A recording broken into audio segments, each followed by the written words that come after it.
Bonjour à toutes et à tous et merci de nous suivre sur RTI 1.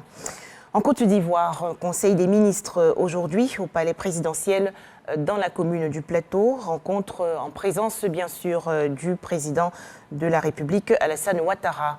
Les détails dans nos prochaines éditions. Toujours en Côte d'Ivoire, les travaux de la 14e conférence des présidents d'assemblée et de section de la région Afrique de l'Assemblée parlementaire de la francophonie. Plusieurs délégations venues de pays francophones prennent part à cette rencontre à l'hémicycle dans la commune du Plateau. Au menu, plusieurs sujets dont la sécurité, la paix, l'environnement et le développement. Les explications tout de suite de Moussa Konaté. 14e réunion des présidents d'Assemblée et section Afrique de l'APF, Assemblée parlementaire de la francophonie. Les parlementaires des États francophones sont réunis à Abidjan, la capitale économique, pour une fois de plus échanger sur les questions de sécurité et de développement. Nous continuons de suivre avec beaucoup d'attention l'évolution de la situation politique dans la zone sahélo-saharienne. Les événements récents dans cette zone touchent plusieurs pays dont les parlements sont membres de notre Assemblée. Il s'agit là d'un défi pour la communauté francophone. Démontrer qu'elle a toute sa légitimité lorsqu'elle est appelée à intervenir sur des enjeux de démocratie, de droits de l'homme et surtout de paix. L'APF, organe consultatif de l'Organisation internationale de la francophonie. L'institution souhaite donc une meilleure coopération interparlementaire pour relever les nombreux défis. L'APF doit être, et le fera avec efficacité, présent sur tous les grands théâtres où des difficultés se présentent et où la médiation de parlementaires est nécessaire. Vous connaissez tous ces théâtres-là, je ne vais pas citer les situations, mais nous pouvons tous intervenir beaucoup plus fortement et beaucoup plus efficacement que ça ne l'est aujourd'hui. Cette 14e conférence des parlements des États francophones réunit une vingtaine de présidents d'institutions parlementaires de différents pays. Une présence remarquable dont se félicite Adama Bictogo. Le président de l'Assemblée nationale appelle à plus de dynamisme dans les initiatives.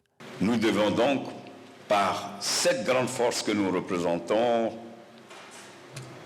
revisiter donc les textes de l'APF pour que l'APF devienne donc pas seulement un moyen de rencontre, mais qu'au lendemain de nos rencontres, nous puissions élaborer une matrice d'action qui, au bout, fait de l'APF un vrai instrument de rapprochement.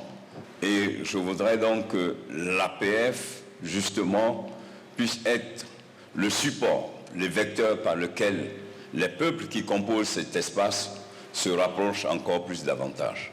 En sa qualité d'ancien président de l'APF, le président Adama Bictogo reçoit la distinction de Grand Croix de l'Ordre de la francophonie et du dialogue des cultures. Un mot à présent sur les activités du ministère de l'Intérieur et de la Sécurité. La Direction générale de la décentralisation et du développement local a présenté récemment un nouvel outil de gestion et de contrôle des collectivités territoriales. Ce système vise à faciliter l'élaboration des budgets et documents administratifs dans les entités décentralisées. Bientôt, la construction de 3 marchés de gros dans le district du Bassa-Sandra, dans la région sud-ouest du pays. Le ministre-gouverneur Philippe Legré a donc procédé récemment au lancement des travaux de construction de ces infrastructures, des travaux dans le cadre du programme d'urgence agricole, le Purga 2. 10 élèves de l'école secondaire gouvernementale de Aouan, dans la région nord-ouest du Nigeria, ont été enlevés le 3 avril dernier. Cette zone, on le sait, est le théâtre d'enlèvement massif d'étudiants par des gangs. Le Comité international de la Croix-Rouge, le CICR, a annoncé hier la libération de 19 militaires centrafricains pris en otage le 14 février dernier par une alliance de groupes rebelles dans la région nord de la Centrafrique.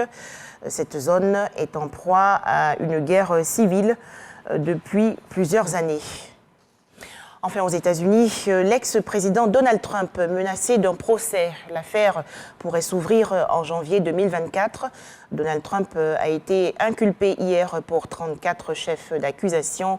Il est notamment soupçonné d'avoir versé 130 000 $ à une actrice pornographique en échange de son silence, et cela en utilisant les fonds de sa campagne en 2016.